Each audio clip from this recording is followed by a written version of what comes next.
What's up, everybody? Welcome back to episode 2 of We'll Laugh About This Tomorrow. Hope everybody's feeling good.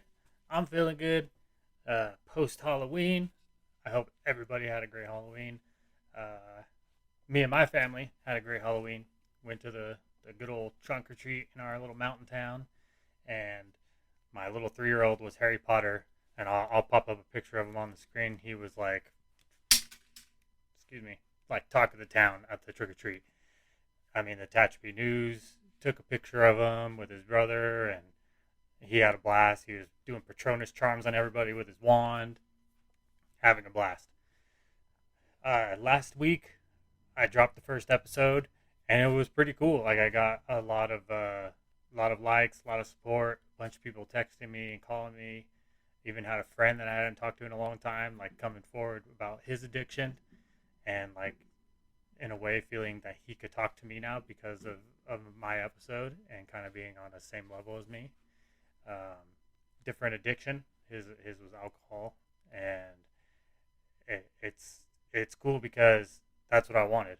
I mean, if one person can come forward or one person feels better because of my episode and my first episode, and that was just the beginning of this treacherous, story, or where treacherous road I'm on, which was really cool to get back. And then I had tons of people, telling me like, "Hey, that's really cool, man! Like crazy stuff. Like never knew it." And then some people were like, "Oh, I wasn't surprised. Just did wasn't 100% sure." Well, now they're sure. So I left off right after my second knee surgery, which I believe I said was 2016. I was wrong. It was like the end of 2015. I was and traveling in the wind industry, was still getting prescription pills at the time from the new doctor, or from a new doctor. And when those ran out, I was freaking out every time I had to travel. So I would get a hold of some before I would travel, like figure out like whoever company I was working for, figure out like, hey, how long am I gonna be gone? Like, oh well, usually our policy, 6 weeks gone, 1 week home, 6 weeks gone, 1 week home, so on and so forth. So I would always make sure I had enough medication to last the 6 weeks before I got home. And it didn't always work that way, of course. There was times I remember when I was traveling in Oklahoma, uh, I was I went through all my pills by the end of the fourth week, and I remember going through withdrawals in Oklahoma and calling in sick and going to some random doctor in Oklahoma and got him to write me a prescription of pain pills. And back then, like I said, like a lot of doctors were still like just writing prescriptions because they didn't know how bad it was, or the doctors that did, they would give you low dose prescriptions that weren't as strong, which sucked in my mind. So I'm traveling and I come back to Tehachapi. I'm like, I'm sick of traveling now because I have a child at home. I miss the wife. Like when I traveled when I was younger, it was all fun and games. I had no responsibilities back home, so why wouldn't I travel? So I come back home. I'm like trying to figure out a way to stay local or get a local job. And my father-in-law is the owner of a bar, Tehachapi Mountain Pub and Brewery, and they want to get rid of it. They're done. Like it's in the red. Like I don't know if it's in the red or whatever. It wasn't doing good. So we come to them like, hey, let us buy the bar, and they were like, sure, you guys really want it, and blah blah blah. And we're like, yeah, we want to. This gives me an opportunity to do something that's fun, own my own business, and be able to stay home. So we go through the whole process of the other owners being bought out to where it's just me and my father-in-law that are owners. I go get a loan, a capital loan, to take over the business. And when I took over, it was like, I want to say like $4,800 or $5,000 in debt, just in bills, just of the stuff that needed to be paid right away to like be okay in business, like have all the spirits and beer to be able to open and have everything and not have to worry about like, oh, we're out of beer, we're out of beer, we're out of beer. Because I when the first first like 2 weeks that I took over the bar, we were running to Dollar General and Albertsons, wherever place had the cheapest beer, and buying 30 cases and all this and all that just to have beer for when the night would come. So in my mind, I'm like, this thing's going to be a cash cow. Everybody drinks. I'm going to have plenty of money to support my addiction, and it'll be fun in the process. And I'll be, that guy that owns a bar or whatever. So I'm kind of going to go through this fast because it wasn't a very long, thing. And when I owned the bar, it was literally just partying for me. I didn't drink a whole lot. I would drink every now and then because after partying so much in my younger years, I never really liked drinking after that, just because it was always associated with snorting something. And so I never drank that much. Like if there was a lot of people there, like I'd have a drink and hang out. But for the most part, I would always be watching everything. So I'm supporting. We're making decent money at the bar, enough for me to support to buy pills off the street to whoever has them, which just continues my addiction. And I'm taking them at this point. Just I'm like I'm not getting high. My knee's killing me, and it's letting me function. And there's a thing like with addicts, you don't always have enough money to want to get high. And for me, it was never really about getting high. It was being able to function, to do all the activities, uh, be able to go home and play with my kid without my knee killing me, being able to go home and do stuff around the house, be able to go to the bar and work and be able to function and not feel like crap or not be able to do much because my knee was killing me, or feel like crap because I'm going through withdrawal because I need more pills, which was probably 50-50. So we own the bar. We finally get it where it's kind of like heads barely above water, and then like the next month the bills come in, and like we had like a slow month, and it's one of those things where I didn't know the bar business is like a wave, up and down, up and down, up and down. Like one month you'll make 10 grand, the next month you'll make 2 grand and barely have enough to pay your bills. So we made the decision to immediately try to shop and get rid of the bar, sell the bar. Let's sell the bar. At least if we leave out of debt, we're good. So we shop it around. There's only one other bar owner in town, so I end up going to him, and he immediately was like, "Okay, well, bring me all your overhead, your expenses, everything you pay for each month, and I'll see what I can do." He ends up buying it, and I believe I made like two grand, 2 or 3 grand off of the deal, and it was pretty much him just taking over the bills, paying all the debt. He bought the bar for the license. The license was worth, I think, $23,000 at the time, so he was pretty much paying for the license, because that's what you buy when you buy a bar. You're buying the license, the liquor license. As long as you have that liquor license, and in that area where the liquor license is, you can run a bar in that area. So that's what you're buying. You're not buying the actual establishment. He ended up keeping that establishment, completely remodeling it. I've only been in there once, and he did a pretty cool job at remodeling it. The bar was in the same place, but the decor was way different. So we go through that whole phase where it's really quick, probably like a year and a half, and then it's back to, okay, got to get a job, got to go to work. So I end up getting a hold of a company, a wind turbine company, and they're like, well, we only have traveling positions. We don't have any local positions. If one opens up close near you, like we could try to get you on that project. So I'm like, okay, cool. Well, I mean, I do what I got to do. I got to support my family and support my addiction. So I get a job with a traveling company. I end up going to Texas. I was in Texas for maybe 2 or 3 months. And then they give me a call and they're like, hey, we got a spot in Mojave that opened up. You can be local. And the spot is for like at least a whole year. So I can be local for a whole year. So I'm like, sweet, send me home. They send me home. I end up starting at one of the wind turbine sites in Mojave. I'm working there. And at this time, when I get back to town, I get another doctor, a new doctor. And I kind of ask around and talk to other people that I know take pain medication or get certain medications. I'm like, hey, who's a good doctor to go to? and they all tell me this one doctor, like, oh, go to him. He don't even care. Like, he'll write you a script for whatever, and you're good to go. So I end up going to this doctor, and sure enough, he's like, oh yeah, your knee hurts. Okay, well here's a script, 120 Norcos for a month. Boom. So I'm like, sweet. Now I got a perfect doctor. As long as I can manage myself and make them last a month, I'm good to go. I think that lasted maybe 4 or 5 months where I was able to manage it and actually take them as prescribed, or take less one day and then only take them when I felt like crap, that kind of thing. And then I ended up having to travel for a couple of weeks. Like, they needed me because of I had certain experience on a turbine, and they needed me to travel to go help this other site. And it was like right towards the end of the month that they needed to send me. So I end up like kind of like getting all anxiety and freaking out, like, crap, I'm not gonna have enough pills. I need to try to tell them, like, hey, can I wait like 7 days? I have a doctor's appointment I can't miss, blah blah blah. And they're kind of like, oh no, like, we really need you to go. Like, it's either this or,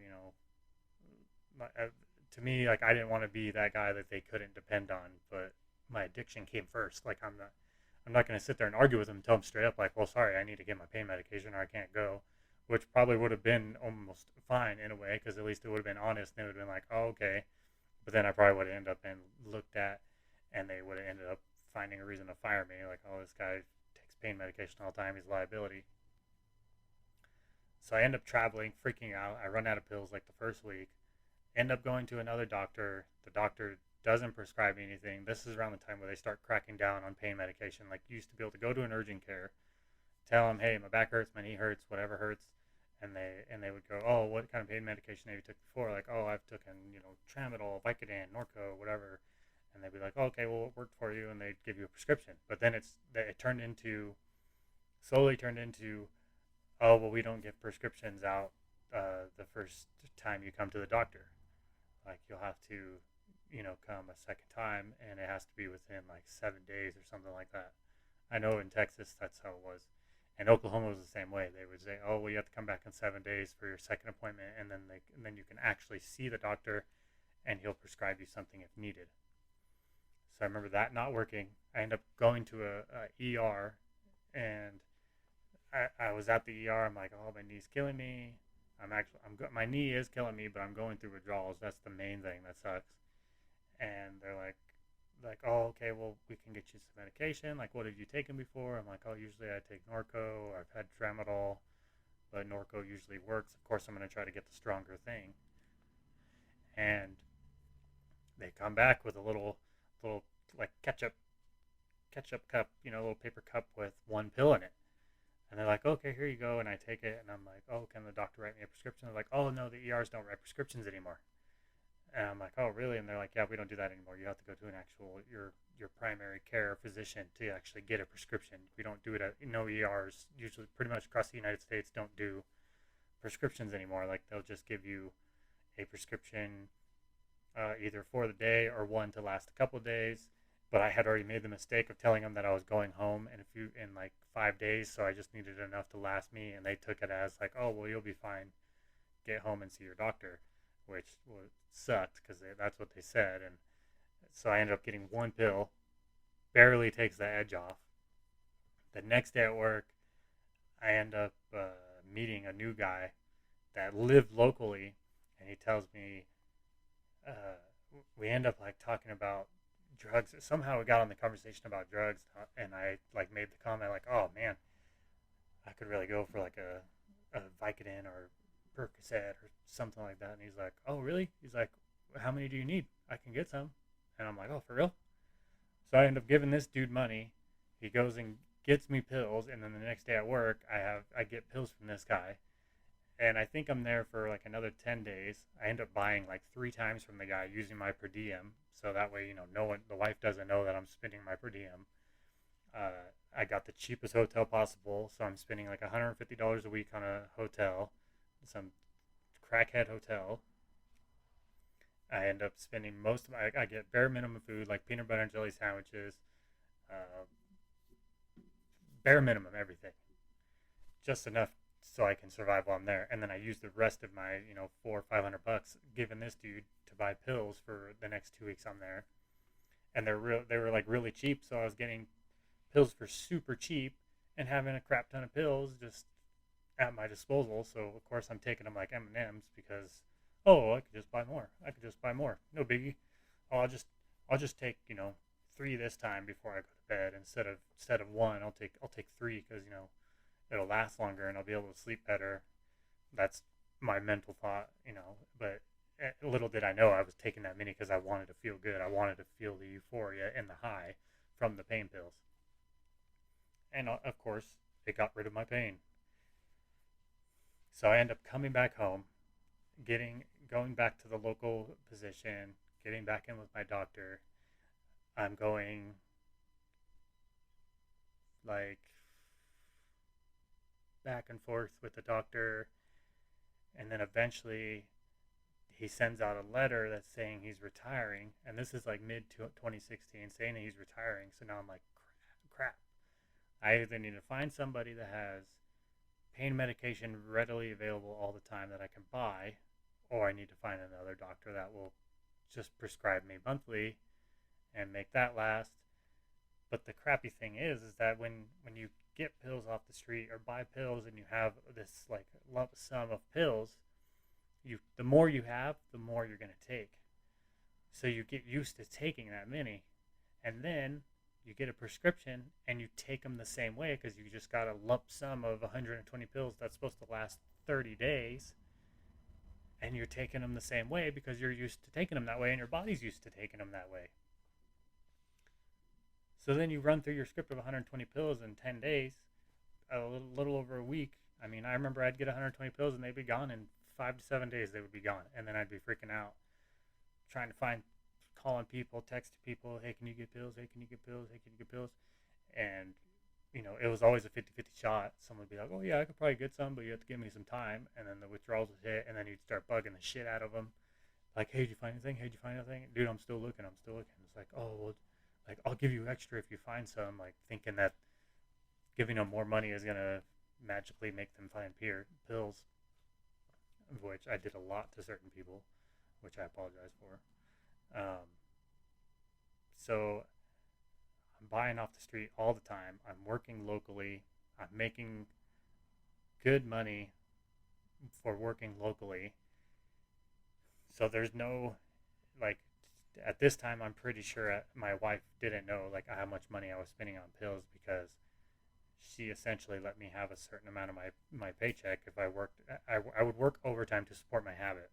And she would always, like, just let me, like, oh, yeah, pay the bills and you can have this amount. And that's how it always was. So she didn't know what I was spending the money on. Like, I would buy things here and there that would, probably make her think, like, oh, he just spent money on that. Or maybe she did know. I'll have to talk to her about it. I know she knew in the last 2 years from present day, but back then, I don't think she knew. So I'm working locally, and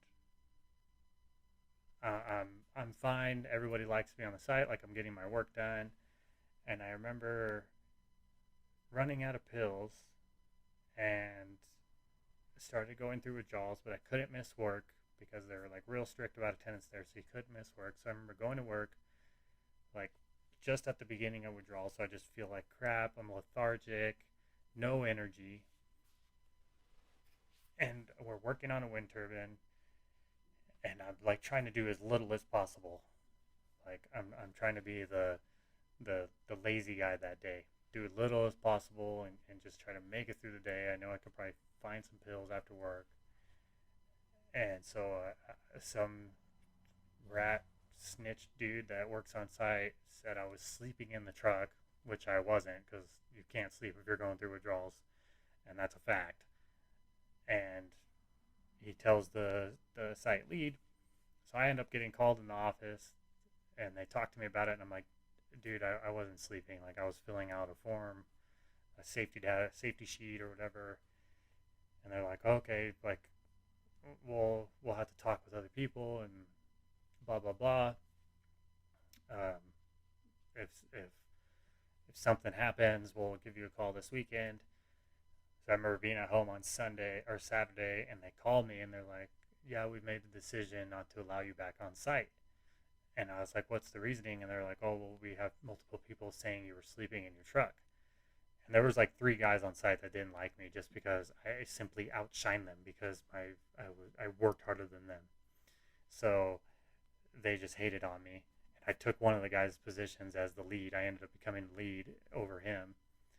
So I know for a fact, I was already told by other people that those three guys like went in there together and was like, yeah, he was sleeping in the truck. He was sleeping in the truck. So they called me, they're like, yeah. And I was like, well, that's complete bullshit. I know the guys that work for you, the main company, we're the customer. I'm telling this to the actual company we're working for. You can talk to your guys that I work with, and they will tell you that I was not sleeping in the truck. And they did. They called them in. They told them, like, yeah, Nick wasn't sleeping. Like, we never saw him sleeping in the truck. But that guy was so tight with the customer lead that he got him to, like, get rid of this guy, get him off site, get him off site. So I end up getting kicked off site. So I have to go tell the wife, like, oh yeah, they kicked me off site because of this bullshit. And it really was bullshit. So I end up having to travel. Like, they're like, well, okay, well, if you want to keep working, like, we're going to have to send you to another site. So they end up having to send me to Oklahoma, I believe. It was either Oklahoma or like right in the panhandle of Texas. I'm pretty sure it was Oklahoma. So they send me to Oklahoma, and I feel like this is one of those times where I was trying to get out of this company, trying to get out of the whole travel thing and doing all that. Like I needed to be closer to home. Like I was just over it being away. Not only was I hating being away from my kid and my wife, but also it was harder to get pain pills. So it's like a 50-50 thing in my head. Like I need to be home so I can be close to my family, and I need to be home so I can be close to getting where I can get pain pills. So I end up getting hired on with the company, and they're based locally. Like the company is actually based in my town, but they're a travel company. I'm like, well, I know they have contracts in Mojave, and I know they have contracts in like surrounding areas, like not too far from where I live. End up getting on with them. I travel with them for like the first like 2 months, and then I finally get back in a local position where I live. So this is this is where like it's starting to get hard for me to make it secret because I'm not when I'm traveling I'm getting per diem, so I'm getting $700 a week. That's technically like my allowance. It's extra money. So I would make my paycheck X amount of dollars, and then I would get $700 on top of that for travel money. So that travel money was my addiction money. But being back local, when I was with the other company, they were still giving me per diem even though I was home because I had whatever for whatever reason they kept paying me per diem, which I wasn't complaining. I wasn't going to say anything about it. But this new company, like they watched that you had to be 50 miles away from you had to be 50 miles away from your residence on your driver's license to collect per diem.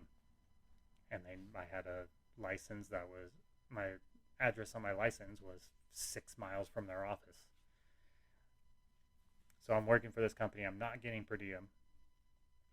So I don't have the extra money to buy pain pills. I find another doctor, and this doctor. So this is where I make my like I tell my wife. So now that I'm back working locally, I tell my wife, I'm like, I need to get my knee fixed. Like I'm tired of this pain, and I need to get it fixed. And mentally, I do want to get off the pain pills because I need to have them stop controlling my life. But I know if I go through surgery again, I'm just going to get more pain pills prescribed to me all the time and go through the whole deal of the knee surgery. But I have to do it. I have to be able to do it at least one more time and actually have my knee fixed by good doctors so that way I can be fine when I have no pain medication. Like I can go through withdrawals, get off the damn things, and have no knee pain. So I'm working locally. I end up going to a new doctor, and she's super awesome. She ends up getting me right away. Like she gives me pain medication, of course, which is feeding my habit. But at the same time, like she's trying to be quick about everything because she's not a joke. She doesn't joke around with the pain medication. She gives me pain medication enough to get me past my MRI appointment. So I have my MRI, and then she gave me enough to last, like, okay, go get your MRI and come back to me. If your knee's really jacked up, then I'll prescribe you something appropriate, blah blah blah. I get the MRI, I come back, and she's like, yep, you have a tear in your meniscus. This is what the it's a orthopedic like building that I went to. Like it's like 20 doctors, they're all orthopedic surgeons, and it's like the Southern California Orthopedics Institution, SCOE is what it's called, in Bakersfield, California. Go there, get the MRI. I have I have a tear in my meniscus still, which was almost like a relief to me because I'm like, is my knee still torn at this point, or is it just not strong enough because I never did physical therapy? So I do have a tear. The tear's worse. Like they're telling me that it's if they scrape out this tear, I'm gonna be very very close to just being bone on bone on the lateral side of my knee. When I go back to the doctor with the MRI, she's like, yes, I talked to the doctors at SCOE. They said you do have a knee tear. How bad does it hurt you? Of course, I say it's killing me. I can't sleep. I can't do my normal things around the house. This. So she ends up giving me strong Norcos again. I get Norcos. And she gives me 5 325 Norcos. I remember coming back at the end of the month telling her, like, these aren't working. I'm still not able to sleep through the night. Like, I need something stronger. So she ends up giving me 10 325 Norcos. And at this point, I'm taking them as prescribed. But in the meantime, I find this old lady through a friend that has like rheumatoid arthritis, like real bad, and she's selling super duper strong pain medication for her rheumatoid arthritis, and she's selling it super cheap. So I'm like, well, what is it that she has? And my buddy's like, oh, just go meet with her.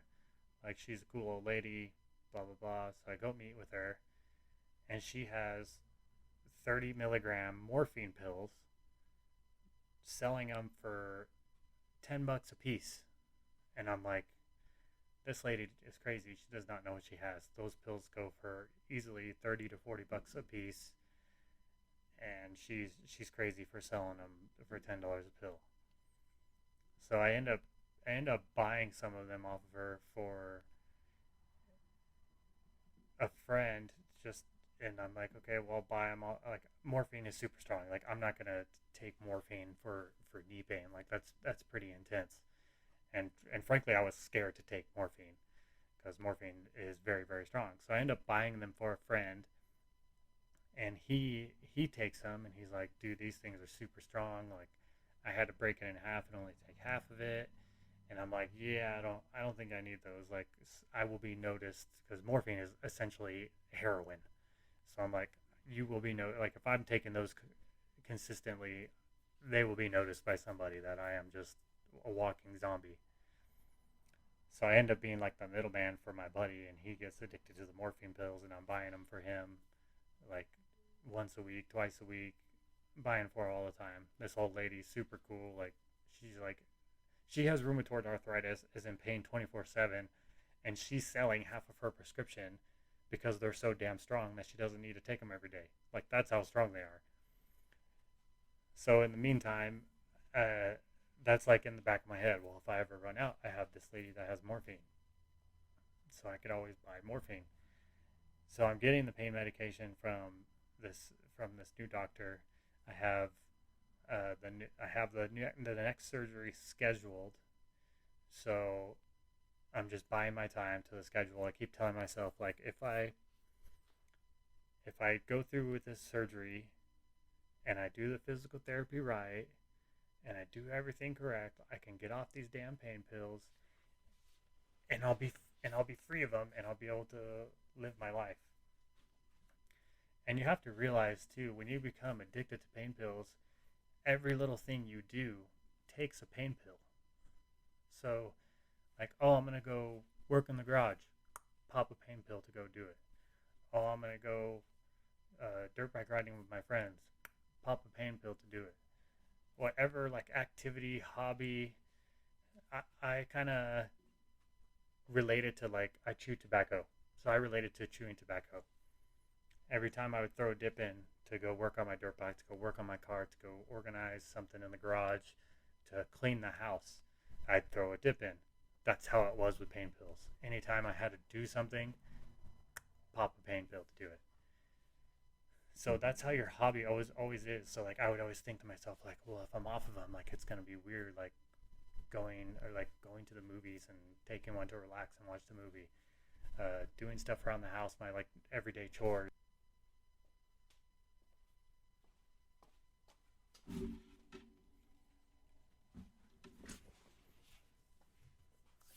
Sorry, had some technical difficulties there. So yeah, every time going to a movie to relax, pop a pill, doing the chores around your house, you're always popping a pill to do it. It's like a hobby. It's part of your hobbies. It's part of the little things you have to do in life, like when you smoke a cigarette or pop a dip into your lip. It's the same thing. So I always thought to myself like it would be weird or that's going to be the hardest thing to break because I associated it with like stop chewing or habits like that. Of course, it's way worse. So I end up getting the knee surgery scheduled. I go through the knee surgery, and it actually happened in Tehachapi. So I go through the knee surgery. Everything everything goes well. The doctor tells me like we were able to scrape most of it out without making your cartilage super low on your lateral side.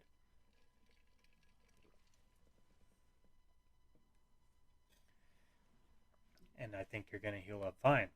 You had a lot of scar tissue in there, which was probably what the main source of your pain was having all the little like floaties of cartilage and little pieces of the tear floating. That's what was causing your pain. That's what was causing the cracking in my knee every time it moved. So I'm like, sweet, like hopefully this is done and over with.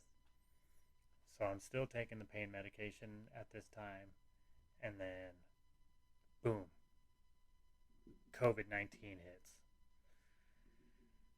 So now you got COVID-19, which shuts down. I don't know how many, but it shut down my place of physical therapy. So I couldn't go to physical therapy. I went to the first initial assessment appointment, and they're like, "Okay, this is what we're gonna do for your knee. This is how we're gonna get you back up to 100%, and and we'll go from there. Like we'll assess and see how it goes." And this is at the very beginning of or very end of 2019, where they. Oh my bad. Back up. I'm trying to think. So 2019, yeah, 2019 is when I had the surgery. So at the very beginning of 2020 is when like COVID-19 hits around March, April, and at this time, I'm gonna back up for a sec. So when I get the knee surgery scheduled, I'm still working for that company locally, and I'm actually having to. And then ended up getting an assistant manager position with the company. So I'm gonna back up about 8 months, 8 months to a year before I have the surgery. So I get this job as assistant manager with this new wind company, but the assistant manager position is at a wind turbine site that is 3.5 hours north of where I live. So the plan is I drive there Sunday afternoon. I drive up there. I at the place that the site is on. It's like this like wildlife reserve, and they have this big like modular like trailer there. And the back office, they're like, oh, if you want to stay in there, you can, because it's only going to be you and the site of the manager, the manager of the site, that just comes in Monday through Friday to work. So, I mean, I go by a little bed. Um, I get a little TV. I literally just live there. So Sunday afternoon, I drive up there. So I get there Sunday night, put my stuff away, I have my PlayStation 4 with me, and I'm essentially living there. So Monday through Friday, I live there. Friday afternoon after work, I drive back home. So I'm home. I'm home Friday night, all of Saturday, and then Sunday afternoon I go back. I'm doing this for approximately a year and a half. All end of 2017, all of 28 or 2018, like June, all through 2019 till October. and it starts making me lose my mind, like really lose my mind. I'm up there by myself. The only person I talk to is the site manager. I drive down from site once a day to shower at a truck stop, and the rest of the money I'm saving because they're giving me per diem, and that's how I'm feeding my addiction. So, and at this point, I'm getting 100 Norcos off of a lady I met, and she gets them every 2 weeks. So every 2 weeks, I'm spending 600-700 bucks on Norcos to have them. So after work each day, I'm just by myself, and we would only work like 4 hours a day because the site was like Old Faithful, like everything ran, and you know it was fine. And for the first 3 months I was there, the wind turbine site didn't even have power, so I was just there in like a security position to make sure that nobody came on site and like tore the cables out of the turbines, the copper cables, and all that kind of stuff. So at this point, I'm by myself. I'm lonely all the damn time. I'm literally by myself, playing video games, watching movies over and over in this little trailer on this wildlife reserve that's like 10 miles from the closest establishment where people are, which is a truck stop. I go there once a day to shower, and then I drive back up to the site and sit with myself and play video games or watch movies or mess around on my phone. Like it gets so bad that I'm so extremely lonely that I'm taking the pills like M&Ms, and I tell myself there was this 1 week where the site manager is like, I'm gonna be gone for a couple days, so it'll just be you by yourself, like just watching the site, making sure everything's going. If turbines fault, we can go turn them back on, but no climbing. And I take that as a chance to, uh, like, it's kind of hard to say this. So I take it as an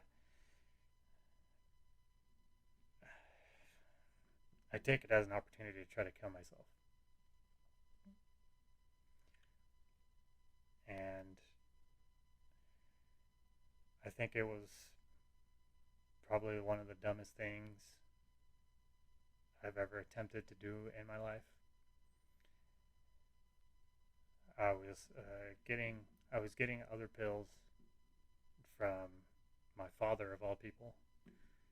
That was essentially enabling my addiction because he knew that I was addicted, but he was getting a prescription for his ailments and just selling me his pills, and I would say I was buying them for someone else, but I wasn't. I was buying them for myself. But I would buy his, he would get Norcos and he would get Somas, muscle relaxers. So I'd buy the Norcos and then he'd pretty much give me the Somas because nobody ever wants those. And so I got so lonely one night that I took a handful of Somas. I remember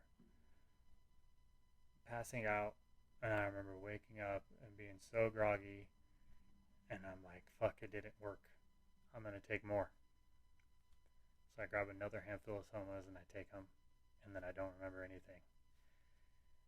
And I don't know if I took enough to kill myself. I was trying to kill myself. I was trying to take my own life. I don't know if I took enough to do that. I don't know if I was just so knocked out, or I had such a high tolerance to pain medication that taking however many I didn't kill me. But that next morning at 9 a.m., my boss, the manager of the site, shows up. He ended up not leaving town. And he's like, yeah, I walked back there and I saw that you were still asleep. He's like, usually you're, up by then, or you wake up when you hear the door open. And he's like, I went in there and I screamed your name. I'm like, hey, Nick. And then I was like, Nick, like really loud. And he's like, you didn't move. So I was like, whatever. Maybe he's sick or something. And then I went to my office and then I came back and then that's when I shook you and you woke up and he's like, you look like death. Like you were just pale white, like the lights were on but nobody was home. And I was like, hey, like get up, we got shit to do. And he's like, I was watching you for a minute and you were just like super slow and like didn't know, like you were grabbing your shoe and looking at it like you didn't know what it was, and like putting it on and all this. So he explains all this to me, and I end up getting my stuff on to go to work, and we walk. We get out to the truck and we go out to a turbine that we needed to fix. And he stops and we get to the turbine and he looks at me and he goes, "Dude, are you all right?" And I think I was so I honestly don't know what was going on with me to the point where I felt like I needed to take my own life. But I looked at him and I told him straight up. I was like, I tried to kill myself last night. And he's just like, and at this point I became friends with the guy because it was only me and him up there, when we worked. And he just like looked at me like, are you fucking serious? And I'm like, yeah, I think I attempted to, but I didn't succeed. And he's like, well, fuck, man, fuck, do you need to go home? And I'm like, yeah, I think I need to get out of here. And he was like, well, you okay to drive? And I was like, I don't know, maybe like I'll wait a few hours or whatever.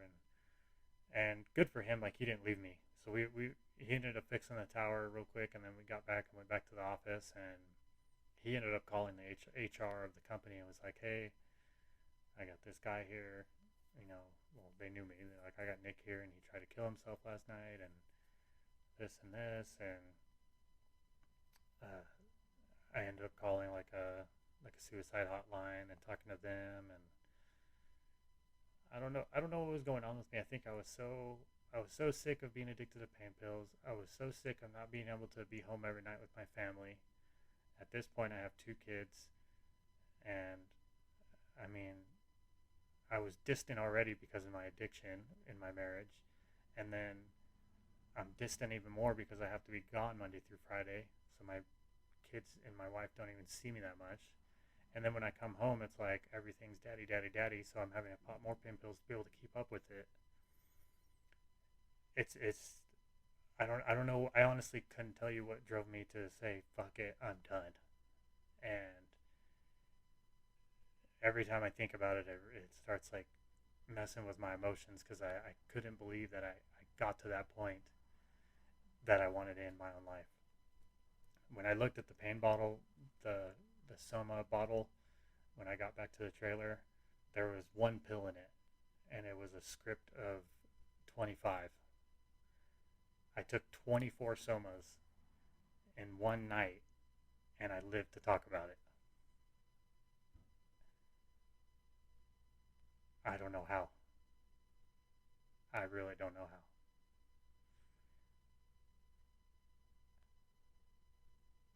But the story continues, right? Suicide is a serious thing. There's people that kill themselves every single day over whether it be PTSD, maybe it was something that I felt where I just felt lonely and detached from everything and I didn't matter anymore. Uh, I think the only people that knew that I tried to do that was my wife and my sister, I believe. I told her, talked to her about it. I told my dad about it, and it was kind of funny when I told my dad about it. He was like, "Oh, why did you do that?" And da da da. And then he proceeds to still sell me his pain pills each month after I tried to do that. Uh, yeah.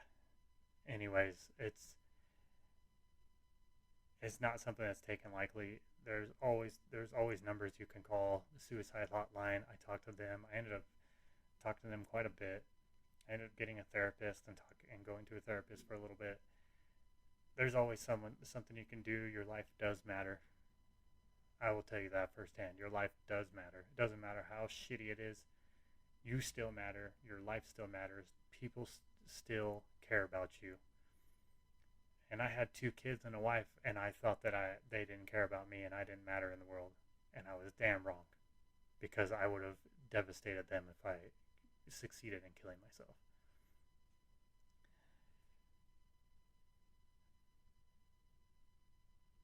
It's some people have a tough life, and addiction leads you to weird places, and it sucks that it led me to that place. But I am here today. I survived to tell the tale, and I would never do that again in my life. even though I was the person before I did that said that I could never be able to kill myself. Well, I tried, and I'm glad that I didn't succeed, because where my life is now is a million times better than what it was then. And there's always light in the future. There's always something that you could grow to get better towards. I'm probably saying a bunch of cliche things right now, but if you ever feel that way, you can talk to somebody.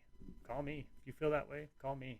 Contact me on my podcast page, my Instagram, Facebook. I'll talk to you. No problem with that. I think that's where I'll leave it today. I think maybe we'll get maybe another episode, maybe two more episodes out of this story. It's gonna start getting a little bit wilder.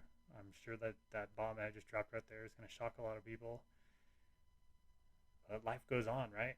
And you know, we'll laugh about this tomorrow.